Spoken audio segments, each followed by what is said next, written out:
నమస్తే అండి, welcome to Guntur రుచులు. ఈరోజైతే ఇక్కడ రెసిపీ రవ్వ ఇడ్లీ స్పెషల్ ఏంటా అని చూస్తున్నారా? ఇది మనం ఉప్మా చేసుకునే రవ్వతో చేసేదండి. అంతేకాదు ఇందులో మనకి పెసరపప్పు కూడా వేసాము చలవ కాబట్టి చాలా చాలా సూపర్ అనమాట.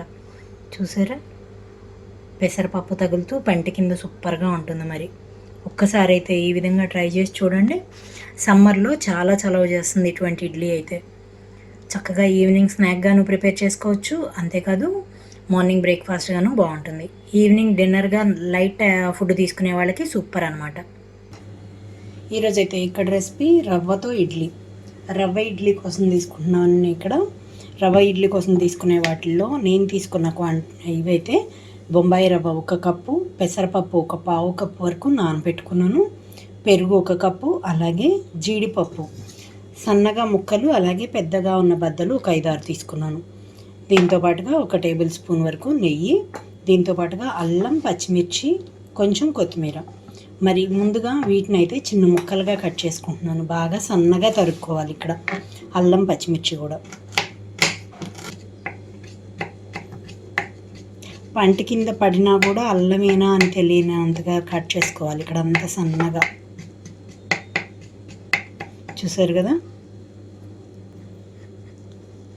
ఇవి పక్కన పెట్టుకుంటున్నాను.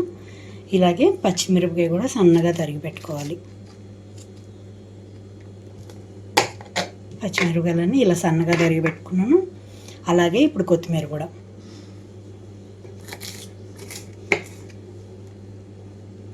ఇప్పుడు తాలింపు పెట్టుకుంటున్నాను. ఇక్కడైతే స్టవ్ ఆన్ చేసి పాన్ పెట్టుకున్నాను. ముందుగా ఇవి కొంచెం వేయించుకోవడం, ఆ రవ్వ కూడా వేయించుకోవాలి కాబట్టి 1 టేబుల్ స్పూన్ వరకు నేను నెయ్యి తీసుకున్నాను ఇక్కడ. ఈ ఆయిల్లో ముందుగా కొంచెం పెద్దగా ఉన్న జీడిపప్పు వేయించి పక్కన పెట్టుకుంటున్నాను. వీటిని ఇడ్లీ వేసేటప్పుడు కొంచెం డెకరేషన్ కోసమేనండి, కొంచెం వేగాలి. ఇవి కొంచెం కలర్ మారే వరకు వేయించుకుంటే సరిపోతుంది. చూసారు కదా, వీటన్నిటిని ఒక ప్లేట్లోకి తీసేసుకుంటున్నాను ఇప్పుడు. అలాగే ఇప్పుడు కొద్దిగా ఆవాలు,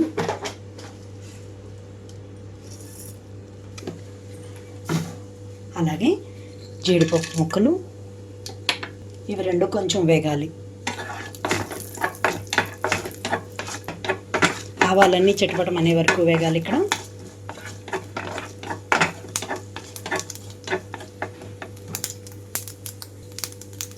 ఇవన్నీ వేగేటప్పుడే అల్లం తురుము, అలాగే పచ్చిమిరపకాయలు వేస్తున్నాను. దాంతోపాటుగా కొంచెం కొత్తిమీర కూడా.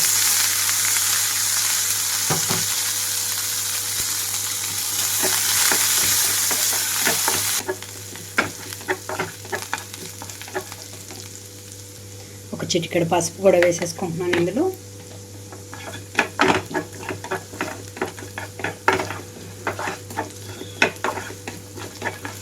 అల్లం కూడా వేగిపోయిన తర్వాత పచ్చిమిరపకాయలు కూడా వేగాక రవ్వ కూడా వేసి వేయించుకుంటున్నాను. రవ్వ వేసాక లో ఫ్లేమ్లోనే ఉంచి 2 నిమిషాల పాటు వేయించుకుంటే పర్ఫెక్ట్గా వేగిపోతుంది రవ్వ అయితే. కొంచెం కొత్తిమీర కూడా వేసుకుంటున్నాను ఇప్పుడు. ఇప్పుడు స్టవ్ ఆఫ్ చేసేసి కొంచెం ఆరనిస్తున్నాను. ఆరిన తర్వాత ఇందులోకి పెరుగు కలపాలి. ఇక్కడ చూడండి, రవ్వ అంతా ఆరిపోయింది, చేతితో పట్టుకోగలిగేలాగా ఉంది. ఇప్పుడు మొత్తం ఎక్కడా కూడా ఉండలు లేకుండా చూసేసుకుంటున్నాను. ఇందులోకి పెసరపప్పు కూడా కలిపేస్తున్నాను. ఇప్పుడు నానబెట్టుకొని నీళ్ళన్నీ తీసేసాను ఇందులోంచి. పెసరపప్పు అనేది మీ ఆప్షన్ మాత్రమే, కాకపోతే ఉంటే మాత్రం మంచి ప్రోటీన్ మీకు దొరికినట్టే. ఇప్పుడు ఇందులోనే పెరుగు కూడా వేసేసుకుంటున్నాను. 1 కప్పు వరకు పెరుగు తీసుకున్నాను.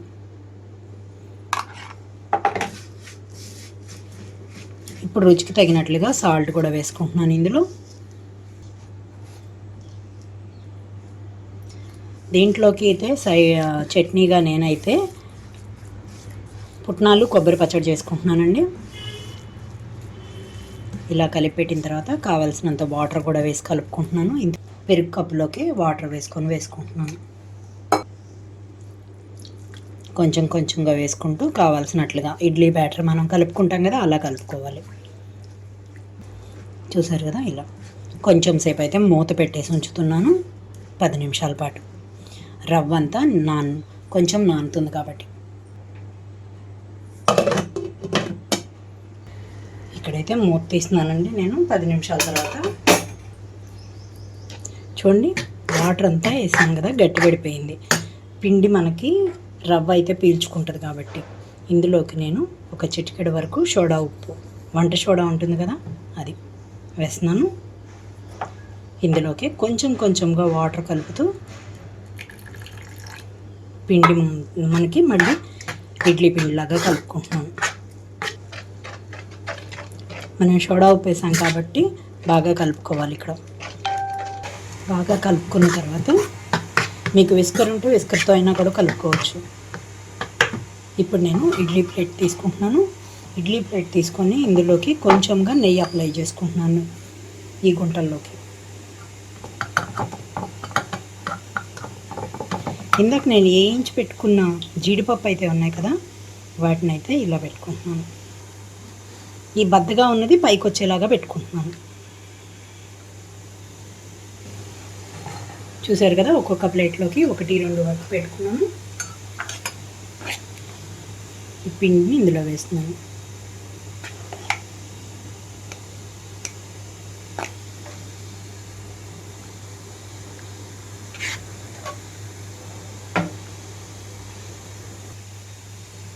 ఇప్పుడు ఇది ఇడ్లీ గిన్నెలో పెట్టుకొని 10 నిమిషాలు హై ఫ్లేమ్లో ఉంచుతున్నాను.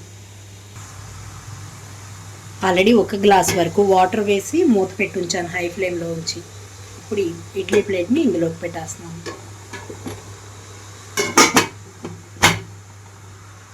10 నిమిషాల పాటు ఉంచుతున్నాను ఇలాగే. ఇక్కడ చూడండి, 10 నిమిషాల తర్వాత మూత తీసేసాను. అంటుకొని కూడా అంటుకోవట్లా, చక్కగా మన ఇడ్లీలానే వచ్చేసింది. ఇప్పుడైతే నేను ప్లేట్లో పెట్టేసుకుంటున్నాను. నేను పెట్టిన జీడిపప్పు ముక్కలు ఇలా వస్తాయి పైకి, అందుకే నేను ఇట్లా బద్ద లోపలికి ఉండేలాగా పెట్టమని చెప్తున్నాను. చూసారు కదా, చక్కగా సాఫ్ట్గా ఉండే రవ్వ ఇడ్లీ రెడీ అయిపోయింది.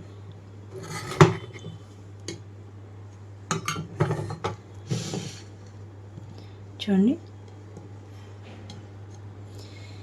నేనైతే ఇక్కడ పుట్నాల పప్పు అలాగే కొబ్బరి చట్నీతో సర్వ్ చేసుకుంటున్నాను అని చెప్పాను కదా. శనగపప్పు కారం కానివ్వండి, ఏదైనా కూడా సూపర్గా ఉంటుంది ఇందులోకి. ఇంకెందుకు ఆలస్యం, మీరు కూడా ఈ విధంగా ట్రై చేసి చూసి మీరు మీ ఒపీనియన్ అయితే కామెంట్ బాక్స్లో పెట్టండి. అలాగే మీలో ఎవరైనా మా వీడియో ఫస్ట్ టైం కానీ చూసినట్లయితే ప్లీజ్ మా ఛానల్ని సబ్స్క్రైబ్ చేయండి. అలాగే మా వీడియోస్ని లైక్ చేస్తూ షేర్ చేయండి. పక్కనే ఉన్న బెల్ ఐకాన్ ఆల్ ఆప్షన్ని క్లిక్ చేస్తే మేము ఇచ్చే వీడియోలన్నీ మీకు నోటిఫికేషన్స్ వస్తాయి. Please encourage me and thank you for watching. Thank you.